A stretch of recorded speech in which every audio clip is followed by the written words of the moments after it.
All right. I want to give all praises to Yahawah, BAHASHAM, YAHAWASHI. Double honors to the apostles and elders of Great Millstone. Peace and salutation to all the Akim that's out there to pushing this truth in love and in sincerity and humility. So basically, I have brother Yaron here on the phone. You know the man. So Right, right, this is the brother Karatizak. So today we'll be going into Deborah, the prophetess. And the word prophetess itself will give you the biblical meaning because people today they don't really understand prophetess, but through the spirit and power of Yahweh Ba'ashem Yahweh Shai, we'll bring out the meaning of prophetess, of the word prophetess, and what's their role today in Israel. right, You know the man. So basically, I will go into the word prophetess because a lot of people don't understand that word. Some people right, think that they had women prophets in the ancient days, right, going out teaching, but that's far from the truth. So, through the spirit and power of Yahweh, Hashem Yahushai, the brother Yaron and myself, we'll break down the word prophetess through the scriptures. So, without further ado, let's get into it. right. So you could get Exodus 15 and 20. All right. Yeah, this is Exodus chapter 15, verse 20. And Miriam, the prophetess, the sister of Aaron, took a timbrel in her hand, and all the women went out after her with timbrels and with dances. All right. All right. So now, if you notice, the man didn't follow. The man didn't go out and was dancing with the woman because everything was separated. The woman did their thing and the man did their thing. Okay, so notice it says Miriam the prophetess. So now let's look at prophetess in another scripture. See what I'm saying? The support this. So now let's go to Judges chapter 4, verse 4. Before. You All right. know, This is when you get Judges there, you could read. chapter 4 and verse 4. And Deborah, a prophetess, the wife of Lepidot, she judged Israel at that time. Right. So now you so-called woman pastors and woman prophetess and preachers and what's not, don't get besides yourselves now. Don't jam the gun, because through the power and spirit of Yahweh, we'll continue to break this down. Right. Right. And it says Deborah the prophetess. So now let's go into this word prophetess in the Hebrew. And as we go into the number here is H5031, you know. And the Hebrew word for prophetess is Nabayah, right, which meant a prophetess, an ancient type endowed with gifts of song. And you have Miriam in a column, and then it says later consulted later consulted for a word holder, false prophet, right, the wife of Isaiah the prophet, you know. And then in the strong definition, it says feminine, a prophetess, or generally inspired woman by implementation. A poet. You see what I said? Just A poet, right? yeah, yeah, Poetess, right? A wife of a prophet. a I said very a poor. wife of a prophet. You see what I said? So a poetess. That's like basically uh. So all right. So a prophetess is either a wife or a prophet, or a poetess, or an ancient type endowed with a gift of song, which is a poetess, which is the same thing. Which is the same Or thing in as this well. case, dealing with Deborah, you know, it's the same thing. An ancient type endowed with a gift of song, like a quiet woman, a poetess. You see what I Right, said? She was a leader in songs in Israel, like right. singing songs about the Most High or songs of victory in battle, In right? battle, right? So now, Let's get a scripture to prove that. You see what I'm saying? Let's get a scripture to prove that. You know. So now you could go to Judges chapter 5 and verse 12. Let's prove that. You Judges know. 5 and 12. All right. Awake, awake, Deborah. Awake, Right. awake. Utter a song. Arise, Barak, and lead thy captivity captive, thou son of Abin Abinobam, Abimelech. Abimoam. Right. So you see that. That was her job. Right. That was her job. Right. A prophetess would utter a song. So they call in Deborah to awake to sing a song. But then they call in a man to lead their captivity captive, talking about Barak, right? Right, Meaning to take them out of captivity.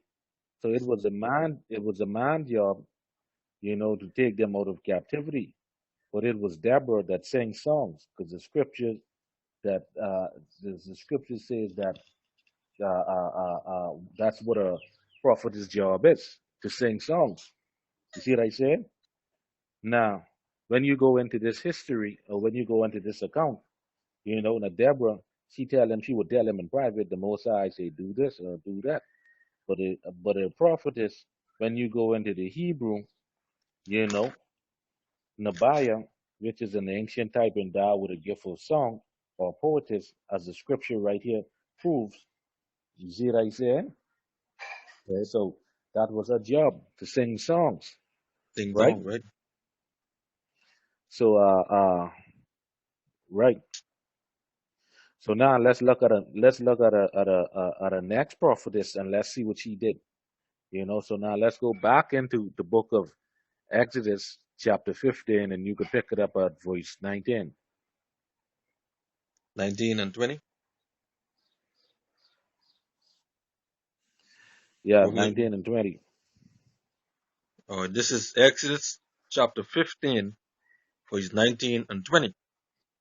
For the horses of Pharaoh went in with his chariots and with his horsemen into the sea, and Yahawah brought again the waters of the sea upon them.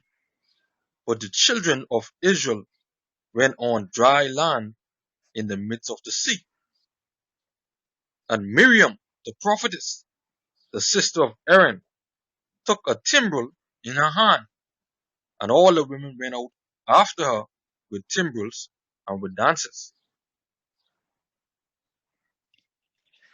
Right. So you see that, right? You see that. But now read verse 21. Right? Verse 21. Let's see what And that's talking Miriam about. and Miriam answered them, Sing ye to Yahweh, for he hath triumphed gloriously. The horse and his rider had he thrown into the sea. Khan, right? So now, notice here, right? Right, It tells Miriam to sing. Miriam went out. Miriam went out to sing, and all the women follow her. all right, You know, so these two scriptures right here back up the meaning of the word Nabiah, which is prophetess, as a woman endowed with a gift of song, all right, right, or a poetress, right. So if you notice in Judges 5 and 12, you know, this is also telling you uh, uh, that they always had a man around them. But as you can see, they always had to fall under the authority of a man. You right. know. So you get any precepts you want to bring out? Yeah, yeah, I will bring out You know, have First any Samuel, precepts? First Samuel 8, chapter 18, verse 6 and 7. All right.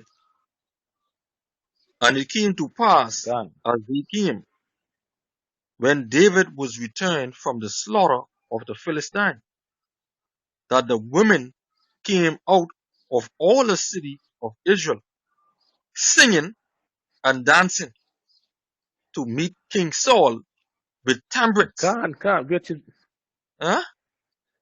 with Right, tambrets. which is the same thing Miriam, which is the same thing Miriam and Deborah did. And Deborah did, You right? see what I said? Eh, Right. and with joy and with instrument of Go ahead. music. Yeah, with joy and with instrument of music. You see, so Right. basically, Right. just as you say, with prophetess being just for them being a poetess, so poetess goes also goes back to somebody who could sing, you know, Right. Right. You know, and yeah, like their job was like to sing songs about the Most High, or songs of victory in battle. You see what I right, said? right, Which is why Deborah uttered a song. See what I said? So right, now, right? Let's look up the Hebrew word for prophet, right? And yeah, the Hebrew word there for prophet is H5030, right? Nabi, right? Which means a spokesman or a speaker or a prophet, right? And it says in the Strong's definition, a prophet or generally inspired man, right? Prophecy, that prophesied, prophet, right? So a prophet would be a speaker or spokesman for the Lord who is actually filled with the divine spirit to either rebuke the conduct of kings and nations or predict right, future events. And right, all the prophets did that. They rebuke nations and kings. Man, man did that. You know, right, and they prophesy future events because they had the authority through the spirit and power of Yahawah BAHASHAM YAHAWASHI. right, So women in the scriptures that was called prophetess, they never rebuked nations or kings. They always just sing songs about the Most High. right, Even Deborah, she never rebuked kings and nations. She never rebuked anybody. You know, all the prophets did that. Like I say, women in the scriptures, they never rebuked kings and nations because they was no, never supposed to. And they was never supposed to usurp authority over the man. You no, know, they were but they were to be submissive. You know, as the scripture stated in Genesis 3 and 16. right, You see what I said? So yeah, just like the law said here in Genesis 3 and 16, a woman was never supposed to step over the boundaries of a man that's ruling over them, right? So now hmm check this out, right? Let's go into the Smith's Bible dictionary, you know, to look up the definition for the word woman. You see what I said? So this is Smith's Bible dictionary for the word woman, right? It says a female, right, is mentioned in the scriptures as the beloved and honored companion and helpmeet of a man. It says in the East, women have always lived in seclusion, not appearing in public unless closely veiled. See what I said? It goes on to say, not seeing the man who visited their husband and brothers, nor even taking their meals with men of their own families. See what I said? right, Huh? And then it come, says they were chiefly engaged in domestic duties. Huh? The poor, the poor glean remnants of the harvest. It says Oriental women are never regarded or treated as equal by men. This is seen on all occasions. You know, they pronounce women to be weak and inferior in the most absolute terms. right, You see what I saying? So, so an Oriental means in the East, and where we come from the East because we are Hebrew Israelites. Right. You see what I'm saying? So this Right. is actually a part of our custom. Right. You know? Listen, I'm a Hebrew Israelite from the tribe of Judah, of the seed of Abraham. I ain't no Egyptian, I ain't no Muslim, I ain't no Kabbalist, and I definitely ain't no African. Why you all up in Islam? You ain't Arab, you're a Hebrew. Man, it's getting crazy everywhere I look, I see